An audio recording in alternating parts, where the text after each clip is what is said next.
Assalamualaikum warahmatullahi wabarakatuh. Yang kami hormati Bapak dosen pengampu mata kuliah teori akuntansi, Bapak Arif Satriansa SE, serta teman-teman yang kami banggakan. Pada kesempatan ini, izinkan kami dari kelompok 2 menyampaikan hasil pembahasan kami mengenai salah satu topik penting dalam akuntansi, yaitu pendapatan. Sebelum kami masuk ke pemaparan inti materi, perkenankanlah kami terlebih dahulu untuk memperkenalkan diri. Perkenalkan, nama saya Sri Febriani Lestari dengan NIM 6324037 dan teman-teman saya Ferry Maulana 632400536. Saya Nini Putri Juliani dengan NIM 632414868. Saya Muhammad Jalan Nasrullah dengan NIM 63241323. Saya Muhammad Fauzan Asia dengan NIM 632408424. Kami berharap melalui presentasi ini kita semua dapat memperoleh pemahaman yang lebih mendalam tentang konsep pendapatan dalam akuntansi, baik dari sisi teoritis maupun aplikatifnya dalam dunia praktik. Tanpa berpanjang lebar, mari kita mulai pembahasan materi presentasi kami.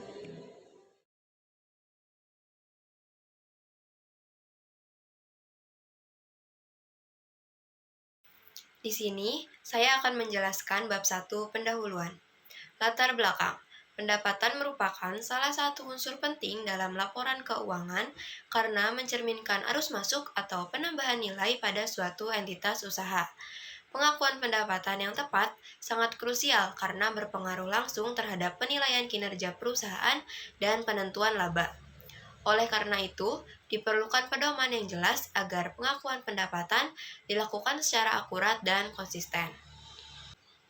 Dalam praktiknya, teori akuntansi pendapatan hadir untuk memberikan landasan dalam pencatatan dan pelaporan pendapatan, baik dari penjualan barang, jasa, maupun aktivitas lainnya.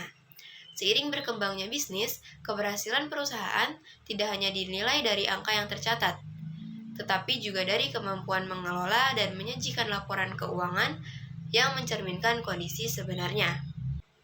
Pentingnya akuntansi pendapatan terletak pada perannya dalam menyajikan informasi yang relevan dan andal bagi pengambil keputusan. Pendapatan tidak hanya dilihat sebagai aliran kas masuk, tetapi juga indikator efisiensi operasional dan daya saing. Oleh karena itu, diperlukan pemahaman yang komprehensif terhadap konsep, prinsip, dan praktik pengakuan pendapatan agar informasi keuangan dapat disajikan secara sistematis dan sesuai standar. Rumusan masalah. Berdasarkan latar belakang di atas, maka rumusan masalah dalam makalah ini adalah sebagai berikut. 1. Apa yang dimaksud dengan pendapatan? 2. Bagaimana proses terbentuknya pendapatan? 3. Apa manfaat dari pendapatan? 4. Bagaimana karakteristik pendapatan? 5.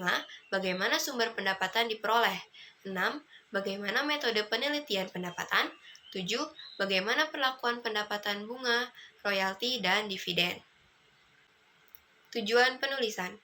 Berdasarkan rumusan masalah di atas, maka tujuan penulisan makalah ini adalah: yang pertama, mengetahui definisi dari pendapatan; kedua, memahami proses terbentuknya pendapatan; ketiga, mengetahui manfaat dari pendapatan; keempat, memahami karakteristik pendapatan; kelima, memahami tentang sumber pendapatan; 6. Memahami metode penilaian pendapatan; 7. Memahami metode pengakuan pendapatan; 8. Memahami pendapatan bunga, royalti, dan dividen. Definisi pendapatan. Pendapatan adalah komponen penting dalam akuntansi yang mencerminkan hasil dari kegiatan operasional perusahaan. Menurut PSAK nomor 23, pendapatan merupakan arus masuk bruto manfaat ekonomi selama periode tertentu yang berasal dari aktivitas normal entitas seperti penjualan barang, jasa, bunga, royalti, dan dividen. Pendapatan ini meningkatkan ekuitas perusahaan, tetapi bukan berasal dari kontribusi pemilik modal. Pendapatan sangat krusial karena menjadi indikator utama kesuksesan finansial perusahaan. Tanpa pendapatan, perusahaan tidak dapat membiayai aktivitas operasionalnya dan tidak dapat bertahan dalam jangka panjang. Maka dari itu, pendapatan perlu diakui secara tepat agar laporan keuangan dapat disajikan secara adil dan akurat. PSAK nomor 72 mengatur pengakuan pendapatan dari kontrak dengan pelanggan agar lebih relevan dan dengan kondisi bisnis saat ini, terutama yang kompleks dan melibatkan banyak tahap transaksi. Lalu proses pendapatan. Proses pendapatan adalah rangkaian kegiatan yang dimulai sejak terjadinya kontrak dengan pelanggan hingga pengakuan pendapatan dalam laporan keuangan. PSAK nomor 72 merinci proses ini dalam 5 langkah utama, yaitu 1. Mengidentifikasi kontrak dengan pelanggan. Perusahaan harus memiliki kesepakatan yang sah dengan pelanggan, baik tertulis maupun tidak tertulis. 2. Mengidentifikasi kewajiban pelaksanaan, menentukan apa yang harus diserahkan seperti produk atau jasa. 3. Menentukan harga transaksi, nilai kompensasi yang akan diterima perusahaan. 4. Mengalokasikan harga transaksi. Harga dialokasikan ke masing-masing kewajiban pelaksanaan secara proporsional. 5. Mengakui pendapatan. Pendapatan baru diakui saat kewajiban pelaksanaan telah terpenuhi dan kontrak atas barang atau jasa berpindah ke pelanggan. Tujuan dari tahapan ini adalah agar pengakuan pendapatan benar-benar mencerminkan aktivitas ekonomi yang terjadi secara nyata, sehingga pengguna laporan keuangan tidak mendapatkan informasi yang menyesatkan. Kemudian manfaat pendapatan. Pendapatan memiliki peran penting dalam menunjang kelangsungan dan perkembangan usaha. Beberapa manfaat utama pendapatan bagi perusahaan antara lain adalah sebagai alat ukur kinerja keuangan. Pendapatan mencerminkan beberapa efektif perusahaan menjalankan kegiatan operasionalnya. Semakin besar pendapatan, semakin baik performanya. Lalu, dasar perhitungan laba. Laba bersih perusahaan dihitung dari selisih antara pendapatan dan beban. Tanpa pendapatan, tidak ada laba. Pertimbangan bagi investor dan kreditor. Pendapatan menunjukkan kemampuan perusahaan menghasilkan kas yang berguna dalam menilai kelayakan investasi dan pemberian pinjaman. Lalu, sumber pendanaan internal. Pendapatan dapat digunakan untuk membiayai kegiatan operasional maupun investasi tanpa harus bergantung pada pinjaman atau modal tambahan. Lalu, terakhir, indikator stabilitas dan keberlanjutan bisnis. Pendapatan yang meningkat secara konsisten menjadi sinyal bahwa bisnis memiliki prospek jangka panjang yang baik. Dengan kata lain, pendapatan tidak hanya menjadi angka dalam laporan keuangan, tetapi juga mencerminkan daya tahan dan potensi pertumbuhan perusahaan di masa depan. Selanjutnya di sini ada karakteristik pendapatan. Yang pertama, pendapatan adalah aliran masuk aset baru dari konsumen, seperti uang dari penjualan barang atau jasa. Yang kedua, berasal dari kegiatan utama perusahaan, seperti penjualan produk atau jasa yang menjadi inti bisnis. Yang ketiga, pendapatan bisa muncul dari penurunan kewajiban, misalnya pembayaran di muka dari pelanggan. Yang keempat, pendapatan juga didefinisikan sebagai kenaikan aset, bukan langsung sebagai kenaikan ekuitas. Yang kelima, produk fisik hanya alat pengukur, tapi bukan pendapatan itu sendiri. Pendapatan berasal dari aktivitas produktif. Yang keenam, pendapatan juga harus diukur dalam satuan moneter seperti rupiah agar bisa dicatat dalam pembukuan. Dan yang terakhir, pendapatan bersifat umum, mencakup semua jenis produk dalam berbagai bentuk dan nama. Selanjutnya ada sumber pendapatan. Sebelumnya, istilah pendapatan atau revenue dan penghasilan atau income sering tertukar, padahal secara akuntansi artinya berbeda. Menurut Suarjono, pendapatan adalah arus masuk dari barang atau jasa untuk kegiatan utama perusahaan. Sedangkan menurut Suemarso, pendapatan dibagi dua. Yang pertama adalah operasi utama dan yang kedua ada non-operasi atau di luar kegiatan utama. Selanjutnya, pendapatan bukan hanya dari transaksi biasa, tapi harus dipilih dari berbagai kenaikan nilai aktiva. Hanya transaksi tertentu yang bisa disebut pendapatan. Di sini ada contoh yang bukan pendapatan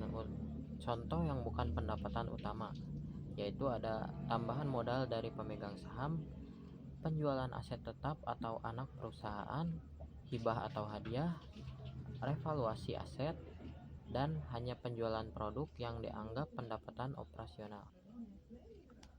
Oke, next di sini ada penilaian pendapatan.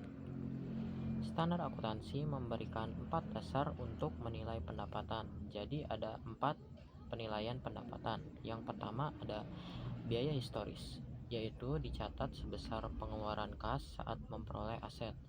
Yang kedua ada biaya kini, nilai kas yang harus dibayar bila memberi aset serupa saat ini. Yang ketiga ada nilai realisasi atau penyelesaian, yaitu jumlah kas yang diperoleh jika aset dijual secara normal sekarang. Dan yang terakhir ada nilai sekarang atau present value, yaitu nilai sekarang dari kas masuk di masa depan yang diharapkan dari aset tersebut. Di sini saya akan menjelaskan pengakuan pendapatan. Pengakuan pendapatan adalah proses penting dalam akuntansi untuk menentukan kapan pendapatan dicatat berdasarkan SAK. Pendapatan diakui jika manfaat ekonomi kemungkinan besar mengalir ke entitas dan nilainya dapat diakui handal. Umumnya diakui saat barang atau jasa telah diserahkan hak kepemilikan berpindah dan pembayaran dapat dipastikan. Metode yang digunakan antara lain akrual, kas, dan persentase penyelesaian untuk kontrak jangka panjang. Prinsip ini penting agar laporan keuangan relevan, handal, dan tidak menyesatkan pengguna informasi keuangan. Selanjutnya, di sini ada bunga, royalti, dan dividen, yaitu merupakan pendapatan dari penggunaan aset oleh pihak lain dengan karakteristik dan metode pengakuan berbeda. Bunga diakui secara pro rata dengan metode suku bunga efektif, misalnya bunga deposito atau obligasi. Royalti diakui sesuai perjanjian berdasarkan waktu atau volume penggunaan, seperti royalti buku atau hak cipta. Dividen diakui saat hak penerimaan ditetapkan, biasanya setelah pengumuman RAPS. Ketiganya termasuk pendapatan non-operasional yang mendukung kelangsungan usaha dan arus perusahaan. Kesimpulan dan saran, pendapatan merupakan unsur penting dalam laporan keuangan sebagai indikator utama kinerja keuangan perusahaan. Agar pengakuan pendapatan berjalan baik dan sesuai standar, perusahaan perlu memahami dan menerapkan PSAK 72, melakukan pencatatan yang tepat waktu dan akurat, serta rutin melakukan evaluasi prosedur. Pelatihan bagi tim keuangan juga penting agar selalu mengikuti perkembangan standar akuntansi. Dengan penerapan prinsip yang tepat, laporan keuangan akan lebih relevan, transparan, dan dapat dipertanggungjawabkan sebagai dasar pengambilan keputusan. Demikian presentasi dari kelompok kami mengenai pembahasan topik pendapatan dalam teori akuntansi. Kami menyadari bahwa penyampaian ini masih jauh dari sempurna. Oleh karena itu kami masih sangat terbuka terhadap saran, masukan, maupun pertanyaan. Akhir kata, kami ucapkan terima kasih atas perhatian dan waktunya. Wassalamualaikum warahmatullahi wabarakatuh.